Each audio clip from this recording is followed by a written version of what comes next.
যেভাবে সনদ স্বাক্ষর করা হয়েছে, বর্তমান সরকার স্বাক্ষরিত সনদের প্রতিটি দফা যথাযথভাবে বাস্তবায়ন করতে বদ্ধপরিকর।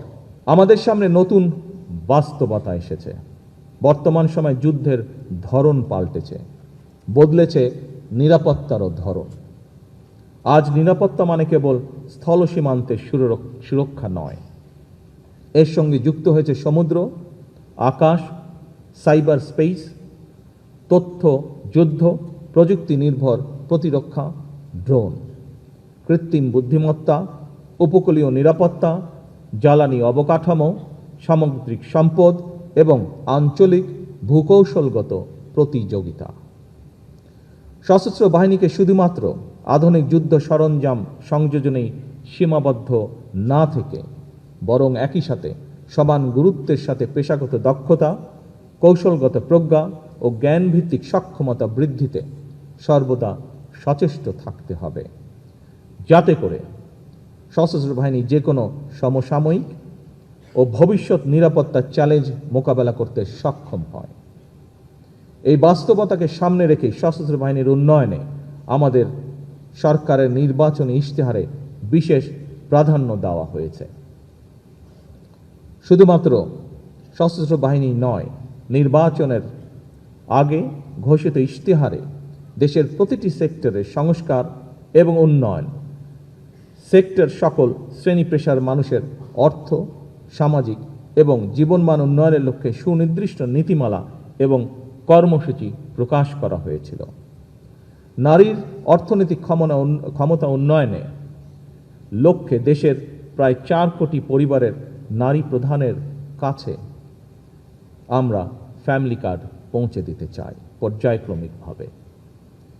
ক্রীড়াকে পেশা হিসেবে প্রতিষ্ঠিত করার লক্ষ্যে ক্রীড়া কার্ড এরই মধ্যে দেওয়ার কার্যক্রম শুরু হয়েছে।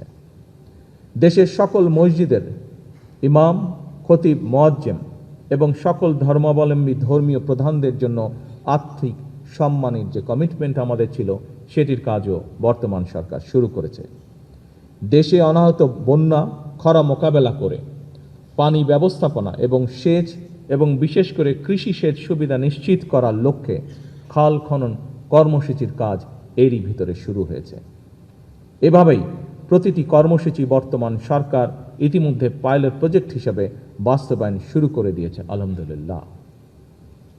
একটি নীতিমালার ভিত্তিতে পর্যায়ক্রমে সারা দেশে সবাই সরকার ঘোষিত এই সকল সুবিধাগুলি পাবেন ইনশাআল্লাহ। উপস্থিত সশস্ত্র বাহিনীর অফিসার্স এবং সৈনিকবৃন্দ, আগামী 14 এপ্রিল অর্থাৎ বাংলা নববর্ষের প্রথম দিন থেকে আমরা কৃষকদের জন্য কৃষক কার্ড প্রদান শুরু করতে যাচ্ছি। আমরা আশা করছি কৃষি অর্থনীতির বিকাশ এবং কৃষকদের জীবন মান উন্নয়নে কৃষক কার্ড অবশ্যই একটি গুরুত্বপূর্ণ ভূমিকা রাখবে।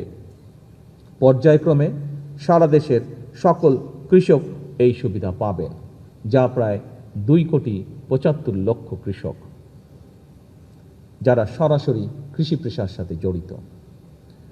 এছাড়াও বর্তমান সরকার কৃষি ও মৎস্য খাতে 10,000 টাকা পর্যন্ত কৃষি ঋণ সুদসহ মওকুফ করেছে। এতে করে প্রায় 12 লক্ষ কৃষক সরাসরি উপকৃত হয়েছেন। বিশ্বের বিভিন্ন দেশে প্রায় 1.5 কোটি প্রবাসী বাংলাদেশি রয়েছেন।